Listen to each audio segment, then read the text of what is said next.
Alright guys, this is it, Pansit. And dito na naman po tayo, nangungulit. JMG Motovlog, magandang araw po sa inyong lahat. At ngayon, magdi-deliver tayo ulit bilang isang Lalamove rider. At ang biyahe natin, papuntang Pasay, Manila. So meron na tayong dalawang booking. At kung suswertehin na may pangatlo tayo na galing sa Guagua, no? Bali nagbe-verify pa yung regular customer natin, magbubook daw siya sa Lalamove, so waiting tayo. At tayo naman ay regular rider na ni customer, so nakapuso na tayo kay customer. Dinan mo kung makakay 6:30. 6:30? Ay, 6:30. Wow, pamilisan ko na yan kanina. Sige sir, okay. Alright guys, so mag-book na daw si sir. So mali ang sabi ko sa kanya, hintayin na lang ako, doon na lang siya mag-book para sure na ako yung makakuha, no. Medyo hindi pa marunong kasing gumamit ng app si sir, kaya turuan natin. So meron kasi ako sa pang-booking sa Florida. So meron tayong 1.5 hour na oras bago tayo makarating ng Guagua. Sana makarating tayo ng maaga doon, no. So bilisan na natin kasi nagmamadali si Pickup na sa Guagua, no, kasi meron siyang lakad. So maganda kasi yung booking niya, ipapasay din. So dalawa ng pasay natin, di ba? Paangas. So bilisan na natin, pick upin na natin tong first booking. Picturean niyo pa ya, boss, yung sa Pillamon. Ay, po. Kahit pa isang plastic na lang sir, tapos pwede ko ring i-tape sa labas. Para mas isang plastic na lang. hindi sa ano po, sa isa, yung tatlo sa isang plastic. Yung plastic niyo na makapal.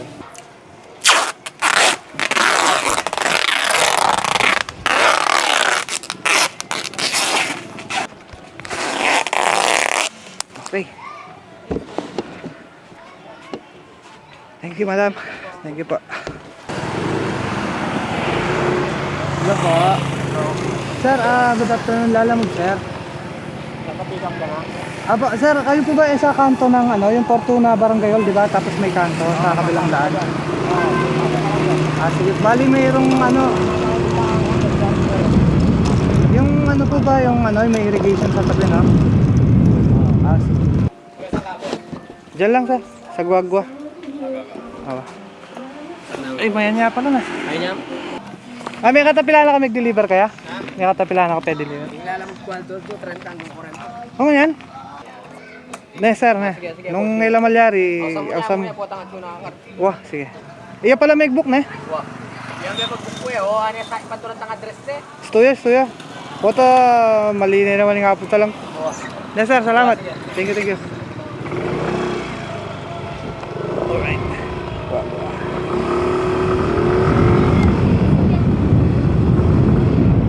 Alright guys, na-pick up na natin yung second booking. So, rat-rat na tayo papuntang Guagua, no?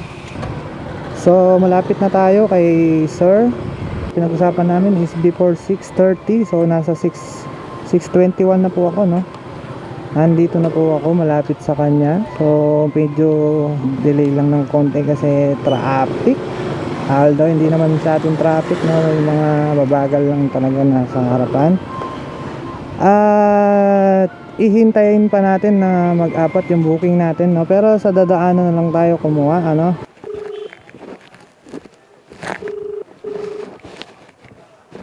Hello, sir. Saan ka na? Tune up kayo, sir. Kaya nga rap. Oo, sige. Alright, sige, sir. Yan, magkay kami 6:30. Wait pa. Sabi ko kakat niya puso eh. Pagdating niyang puso lul boy kaya. Kakuya pa mo, bayo mamakbong karela. Oo, mamulahin daily. Update mo kanyang sir, kagit niya naman kanya yung update na eh. Kaya papatang kabi mo kitang kay sir, kitang Picture nga, sir. kitang gwardiya. Wow. Tsuran miya naman tang gwardiya, ba't ko na may lagyo na eh. Kasi alam mo, kutang miya lagyo, ba't siya may kanaw? Asan nun na pumuseno ka pala, ha? Ali ka rin may pinin eh. Balik ta dya. Ali, pa dapat pinmeki mismo mong balay mo. Kasi may... Open mo niya. Makana niyang Ali, pinta.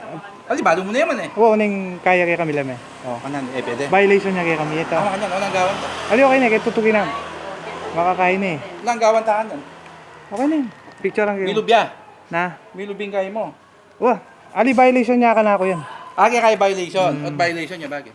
ako pa may pick up, kumbaga pinicture ko na yung kaya mo. Kumbaga, atso ko pa, Advance po mo. atso ko pa malawot, pinick up ko ni Keka. Kumbaga. Ay, thank you po. Basta tingatan mo yan, sir. Oo, Basta okay. pagka ikangawtang. Sige. Ini sir, dapat ini lalungkot na. Kasi ini kasi surprise kaya kaya. Ikaw palang may tumbay. Right. Let's go.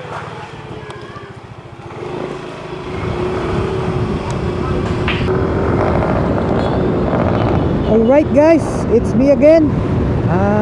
Dito na ako sa Bukawi, Bulacan. So, may pag-uusapan pala tayo tungkol sa mga violation ni Lala Move, no? So, yung inaccurate na violation ni Lala Move, ito, papakita ko sa screen. Yan, no? So, madami kasing nagkakamali, no? Madaming iba-iba ang pangunawa dito sa violation ni Lala Move, no? So, para sa akin, ito talaga yung nakikita kong dahilan kung bakit may ganitong violation, no?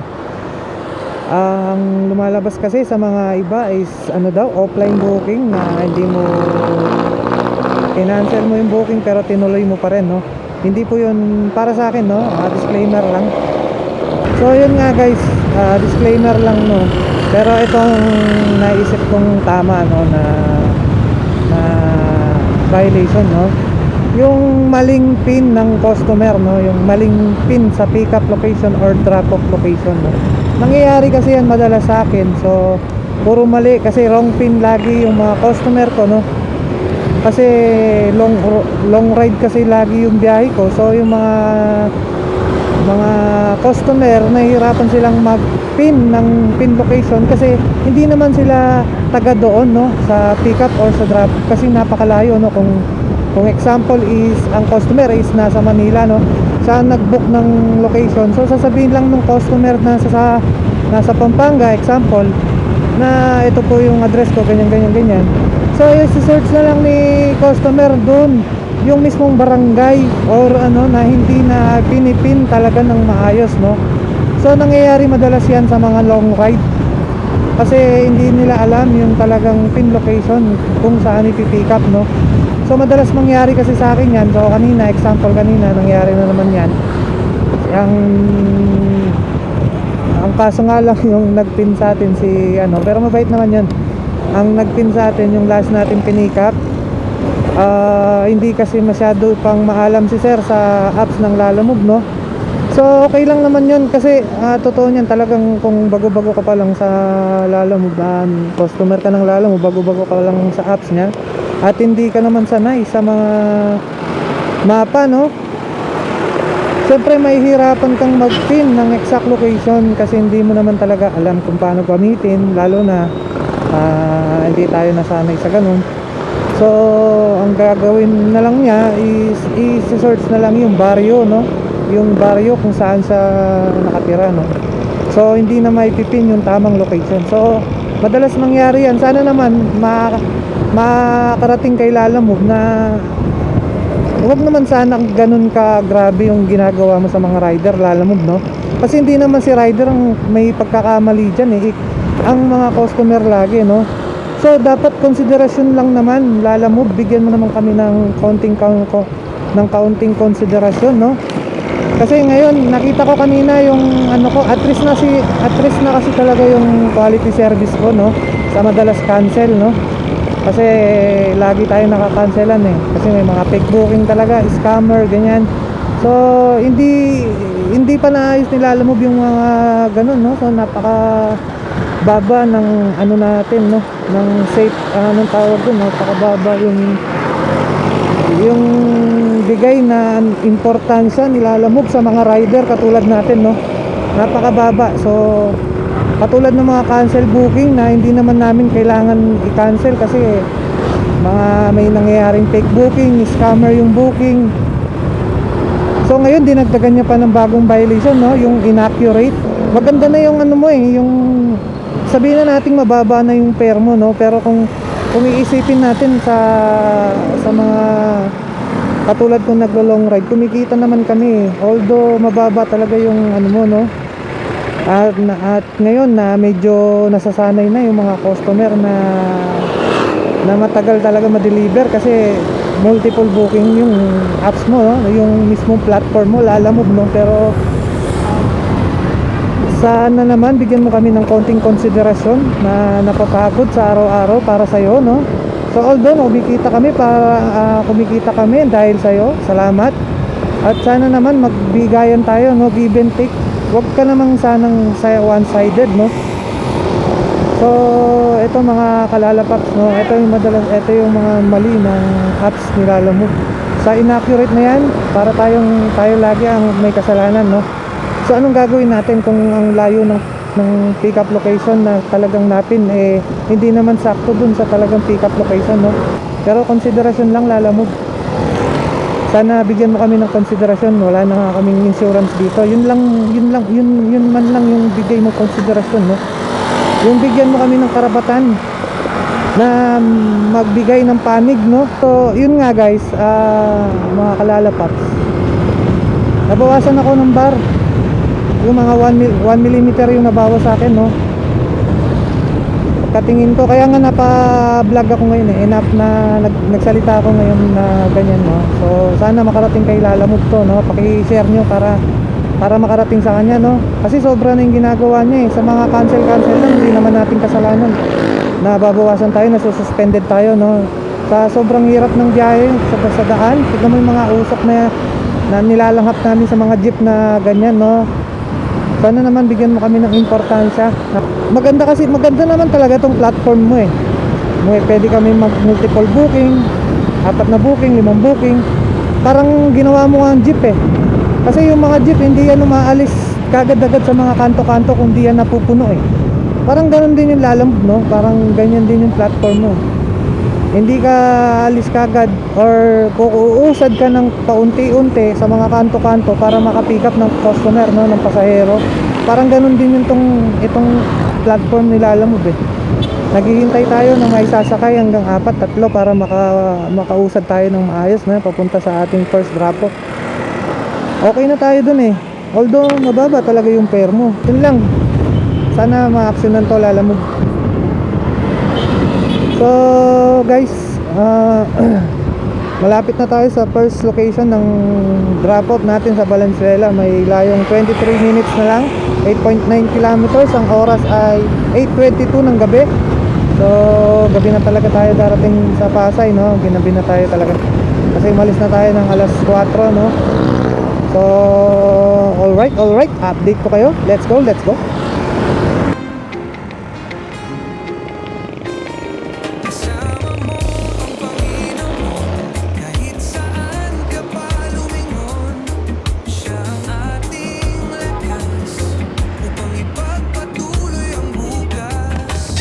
Thank you po.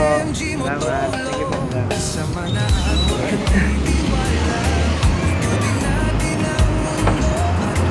Drop na natin. Punta na tayo sa next location sa Pasay. So yun guys, na-deliver na natin yung first drop-off. So papunta na tayo sa Pasay. So mas mabilis sana kung Manila tayo dadaan, pero dito na lang sa QC. So yun nga guys, no, hindi mga kalalapaps, hindi na pag-isipan ng maayos ni Lalamove yung mga violation. Okay lang talagang may violation, naintindihan naman natin yun. Kailangan mag-ikpit, kailangan mamalo ng sinturon yung tatay, no, sa mga kolokoy na anak, no, ng mga sirang bunga, no. Pero sana naman mabigyan niya ng pagkakataon na magpaliwanag yung mga iba na hindi naman sinasadya yung violation na yun. Yung mga cancel na mga customer, di ba? Nakaka-cancelan tayo pag nasa pick up location, lumilitaw doon yung violation na order not taken by Lalamove, di ba? Kapag nasa pick up na tayo, yun ang lumalabas na violation. Akala ng Lalamove pinick up natin, tinuloy natin, tapos kinancel, no? So hindi maganda yung ganun. So siguro sa isip-isip ni Lalamove, maraming rider, kahit magtanggal tayo, di ba? Araw-araw may nag-a-apply, di ba? tanggap lang tayo ng tanggap. Meron naman mga deposit yung mga yan eh. Tapos pag ano, higpitan natin para mabawasan sila, di ba? Faithful naman ako sa platform na to eh. Ang kahit pa paano, meron income, di ba? Meron sa mga bills, pambayad ng bills. Malaking bagay din yung kinikita natin dito, no? Kahit napagod tayo sa araw-araw na biyahe, no? Para sa akin naman kasi ini-enjoy ko na lang eh. Kesa sa may stress ka sa daan, madisgrasya ka pa, di ba? So, enjoy mo na lang.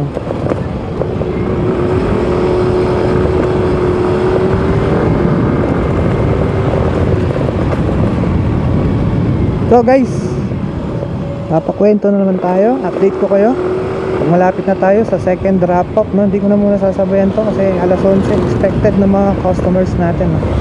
So alright, let's go.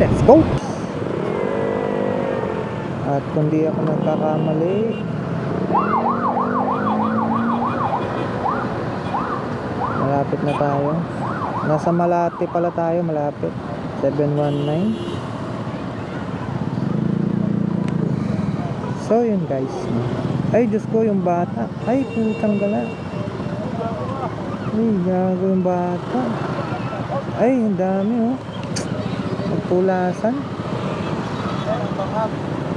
Nahuhuli ng mga pulis kasi binabawalan nila.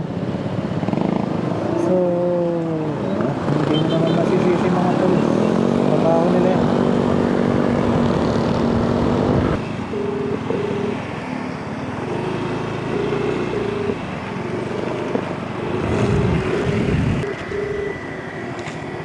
Hello sir.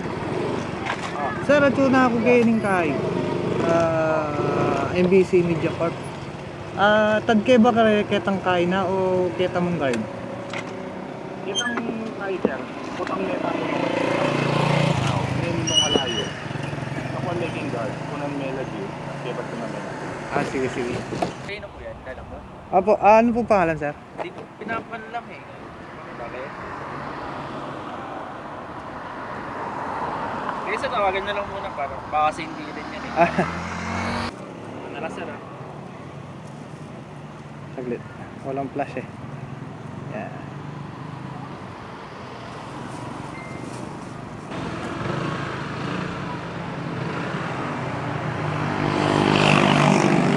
Alright guys, let's go na tayo sa next location. May layong 7 kilometers na lang. So guys, 16 minutes na lang ang layo ng ating third drop off. So pangatlong booking natin, no? Last booking ay drop. May layong 16 minutes at 7.1 kilometers. Update ko kayo sa susunod na kabanata. Papunta na tayo sa drop off location. Alright, let's go. Guys, na-deliver na natin yung last drop off natin sa Pasay, no? Sa Villamor Air Base.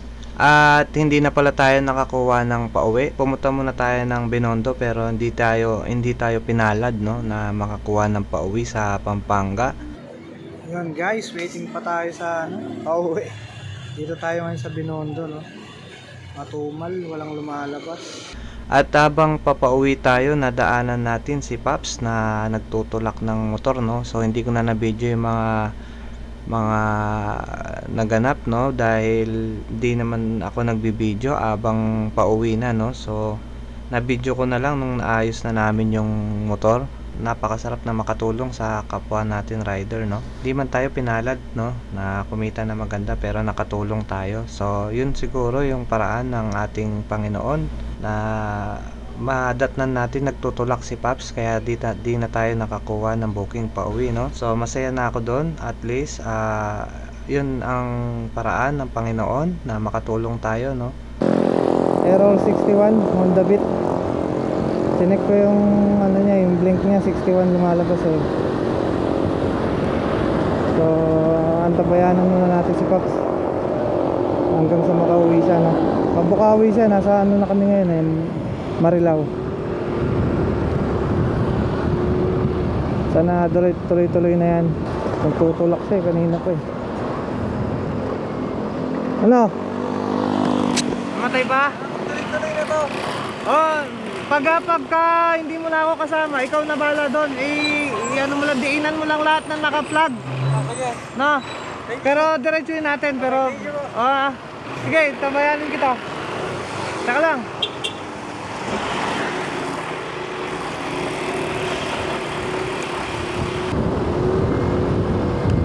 Paps, mukhang diretso ka na. Okay na. Una na ako ha. So, iwan na natin si Paps. Mukhang diretso na yung motor eh. Tagal na eh, uminit na. So, yun. Kahit na hindi tayo pumaldo ngayon, masaya tayo kasi nakatulong tayo sa kapwa natin rider, no? Ang hirap pala magtulak. Pagod ako kanina. So, yun guys. Hindi pa ako nakakuha ng booking. May nakita wala ako kanina habang inaayos namin yung motor. Sabi ko, tuwa ako eh. Kaso leave the order. Bukawi to Angeles 450. Sayang yun. May pang-uwi na sana ako. Grabe. So guys, maraming salamat sa mga nanood sa ating video ngayong araw. At ingat palagi sa biyahe natin sa araw-araw dito kay Lalamove, no? At hanggang sa muli, babayu! Jam, yeah, jam, JMG Modes for Vlog. Ang inyong lingkod, ang inyong kaibigan na laging mapapanood. Makikita dito ang tunay na buhay sa lansangan ng kanyang kabuhayan. Hindi maarte at tunay na madiskarte. Patuloy lang at huwag susuko at huwag kang liliko.